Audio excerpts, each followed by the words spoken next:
All right, so now what the fuck do we have here? Definitely looks like something worth complaining about. We've got like 1,000 different videos about school on YouTube, and now we've got another one. The Stories About My School by It's Kid Ghost. So I've got these classes that I have to take, and they started making us take this business class, and my teacher told us that we were doing a tax return simulation. The thrill of teenage life, I'll tell you. And she made us use this complicated, multi-page, 9-step, Gallic gun, QB cloak, wooden Gundam mech monstrosity of a website to do this. And of course, I completed it with no difficulty because I'm the second coming of freaking Newton. But everyone else is freaking scrambling. I've never seen so many 16-year-olds sweating to do their taxes.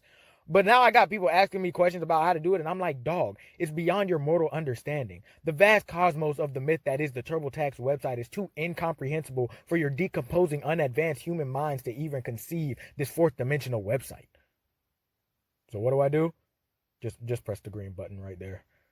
All right, so then we got Spanish. All right, so where do I begin with this stupid class? All right, so let's just start with the premise. Spanish. Man, what a dumb language. Oh, I probably shouldn't call the language itself dumb. It's actually kind of beautiful when spoken fluently. No, the process of learning this language is so stupid. You've got IOPs, DOPs, AR verbs, ER verbs, IR verbs, masculine and feminine nouns like the word carne, which is meat.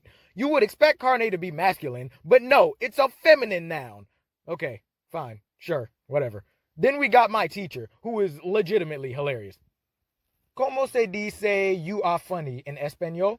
Tu mama gay. Slap yourself. Why? I didn't teach you any of that. Oh my God. Leave God out of this. Anyway, Fox, ¿cómo se dice you are funny in español? Pene grande.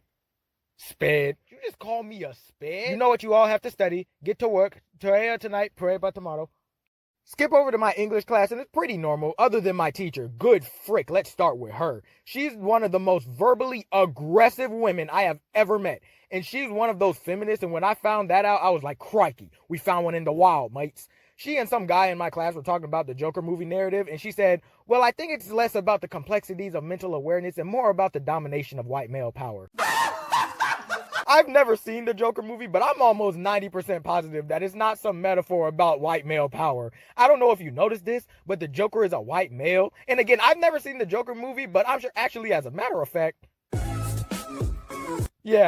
no, I'm gonna politely disagree with you on that one. Like, all of the white males that took advantage of him die. As a matter of fact, she was talking, and I can't remember what the guy exactly said, so I'll make up a fake sentence. So she was like, desperate times call for desperate measures. No, that's not what I was going to say. Oh, yeah, don't finish my sentences for me, male. Jesus Christ. So if a female was to finish your sentence, it would be acceptable? Listen, I'm not challenging your beliefs. I'm just questioning them. Good grief, I feel like if she sees this video, she's going to nail me to a freaking cross. She's always assigning us these short literature stories, and dude, these are so boring. Like, I'll read an excerpt from one. But the Prince Prospero was happy and dauntless and sagacious? Sagacious. When his dominions were half depopulated, he summoned to his presence 1,000 hale and light-hearted friends from among the knights and dames of his court, and with these retired to the deep seclusion of one of his castellated abbeys. This was an extensive and magnificent structure, the creation of the prince's own eccentric... Dog, I do not care. I actually just took the writing SOL, basically our version of the end of the year-ish test. We had to write an essay. Fox was in my testing room with me. The test proctor goes, okay, guys, you can start the writing portion of the text. Make sure you read the prompt carefully and plan out your essay. So I'm looking at the prompt, trying to plan it out, trying to figure it out. I look over at Fox. I go back to doing my essay. 5 minutes later, I look back up. He's asleep. He wakes up when there's like 3 minutes left, then submits his test like it was nothing. Yeah, okay, no need to show off, you cocky bastard. For this next section, I wrote a song. I call it Math. Son of a bitch! Thank you.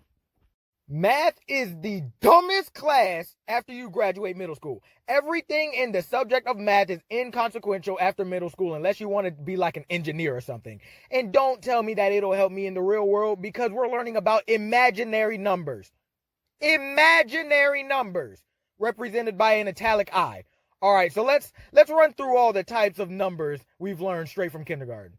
All right, so we've got positive numbers, negative numbers, the number 0, which is neither positive nor negative, decimals, fractions, rational numbers, irrational numbers, a line which encompasses all of these, exponents, and now the beautiful addition to the integer pool with the form of imaginary numbers.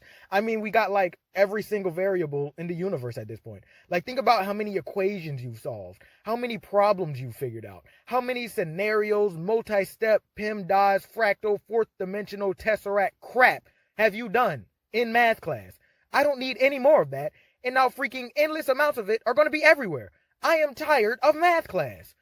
Now that I'm in quarantine, school feels like it was 7 years ago, so I decided to talk about it. Man, I need a girlfriend. Okay, bye.